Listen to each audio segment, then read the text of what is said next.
Dalam nama Bapa dan Putra dan Roh Kudus. Amin.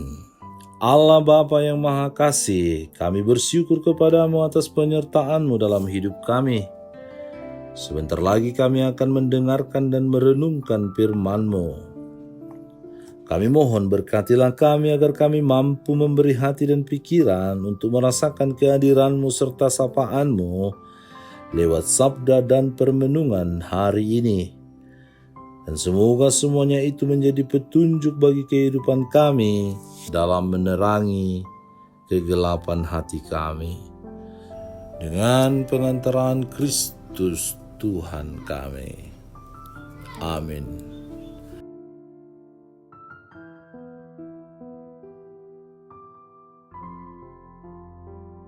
Tuhan bersamamu dan bersama rohmu. Inilah Injil suci menurut Markus, dimuliakanlah Tuhan. Sesudah itu Yesus segera memerintahkan murid-muridnya naik ke perahu dan berangkat lebih dulu ke seberang, ke Betsaida. Sementara itu ia menyuruh orang banyak pulang. Setelah ia berpisah dari mereka, ia pergi ke bukit untuk berdoa. Ketika hari sudah malam, perahu itu sudah di tengah danau, sedang Yesus tinggal sendirian di darat. Ketika ia melihat betapa payahnya mereka mendayung karena angin sakal, maka kira-kira jam 3 malam ia datang kepada mereka berjalan di atas air dan ia hendak melewati mereka. Ketika mereka melihat dia berjalan di atas air, mereka mengira bahwa ia adalah hantu, lalu mereka berteriak-teriak sebab mereka semua melihat dia dan mereka pun sangat terkejut. Tetapi segera ia berkata kepada mereka, "Tenanglah, aku ini, jangan takut." Lalu ia naik ke perahu mendapatkan mereka dan angin pun redalah. Mereka sangat tercengang dan bingung sebab sesudah peristiwa roti itu mereka belum juga mengerti dan hati mereka tetap degil. Demikianlah sabda Tuhan, terpujilah Kristus. Ketika kita dihadapkan pada situasi sulit, entah karena tekanan, rasa marah, atau permasalahan hidup yang berat, seringkali kita merasa kehilangan kendali. Kita tenggelam dalam ketakutan, kebingungan, bahkan keputusasaan. Pada saat-saat itulah kita lupa untuk melihat kehadiran Tuhan yang sebenarnya senantiasa hadir dan menyertai kita. Ia selalu ada setia untuk kita. Kisah dalam Injil Markus bab 6 ayat 45-52 mengajarkan kita tentang pentingnya ketenangan, kepercayaan, dan doa ketika badai hidup mulai menerpa, mulai menghantam dan menghancurkan kehidupan kita. Dalam perikop ini para murid mendahului Yesus untuk berlayar menuju Betsaida. Di tengah perjalanan, perahu mereka diterpa angin sakal, angin yang berhembus berlawanan dengan arah perahu. Sebagian murid yang notabene adalah nelayan berpengalaman tetap saja kewalahan menghadapi situasi ini. Keterampilan mereka tidak mampu meredakan ketakutan yang mendalam bahkan menakutkan. Bahkan ketika Yesus datang berjalan di atas air untuk menolong mereka, mereka justru mengira dia adalah hantu. Ketakutan telah membutakan mata iman mereka, sehingga mereka gagal mengenali kehadiran Sang Penyelamat. Yesus memahami kepanikan dan kelemahan murid-muridnya. Dengan penuh kasih ia berkata, "Tenanglah, aku ini, jangan takut." Kata-kata ini adalah undangan bagi kita semua untuk menemukan ketenangan dalam kehadiran Tuhan.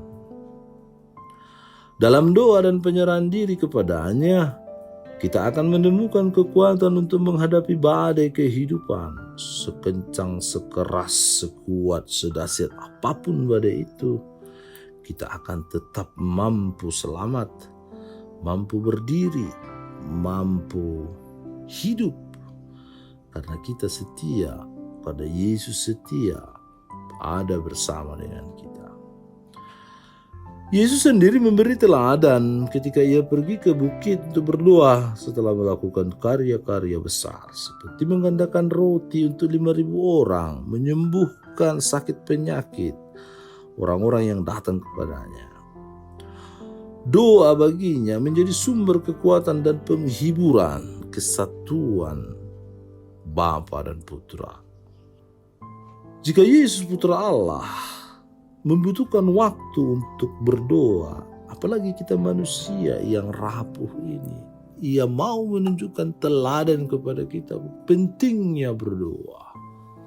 Badai hidup tidak dapat kita hindari. Akan ada saat-saat di mana kita merasa lelah, takut, dan kehilangan harapan, bahkan sampai putus harapan. Namun perikop ini mengingatkan kita bahwa Yesus senantiasa hadir di tengah-tengah kesulitan kita apapun itu. Tuhan tidak pernah tinggal diam ketika kita berjuang menghadapi seluruh segala persoalan kita. Ia datang tepat pada waktunya, berjalan di atas badai hidup kita, dan mengulurkan tangannya untuk menolong kita. Tantangan bagi kita adalah apakah kita memiliki mata iman untuk mengenalinya, atau kita justru lebih sering melihat hantu, yaitu ketakutan, kekhawatiran, dan keputusasaan yang kita ciptakan sendiri. Dalam doa yang tekun, kita diundang untuk menyerahkan segalanya kepada Tuhan. Doa membawa kita lebih dekat kepadanya, menumbuhkan ketenangan batin serta keberanian untuk melangkah maju. Doa adalah nafas iman yang membantu kita melihat dengan jernih dan merasakan kehadiran Tuhan di tengah badai kehidupan. Maka saudara-saudari, marilah kita dengarkan sabda Yesus hari ini. Tenanglah, aku ini, jangan takut, non abiata paura. Serahkanlah segala masalah hidup kita kepadanya, dan percayalah bahwa Dia akan menenangkan angin sakal dalam perahu kehidupan kita. Ia tidak pernah meninggalkan kita, Ia selalu berjalan bersama kita, dan mampu memulihkan segala yang merusak, menghancurkan, membuat kita takut akan kehidupan. Ia mengatakan, akulah jalan, kebenaran, dan hidup itu sendiri.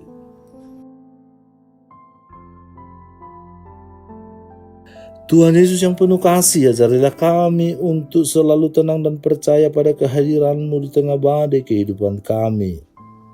Bantulah kami agar tekun berdoa, sehingga hati kami dikuatkan dan iman kami semakin diteguhkan. Sertailah langkah kami setiap hari dan jadilah sumber damai di perahu kehidupan kami. Dengan pengantaraan Kristus Tuhan kami. Tuhan bersamamu dan bersama rohmu. Semoga saudara sekalian dilindungi, dibimbing, dan diberkati oleh Allah yang Maha Kuasa, Bapa dan Putra dan Roh Kudus. Amin. Allah Bapa kami, penuntun kehidupan, Engkau telah menuntun Abraham menuju tanah terjanji. Engkau juga menuntun bangsa Israel menuju tanah Yerusalem melalui tangan Musa.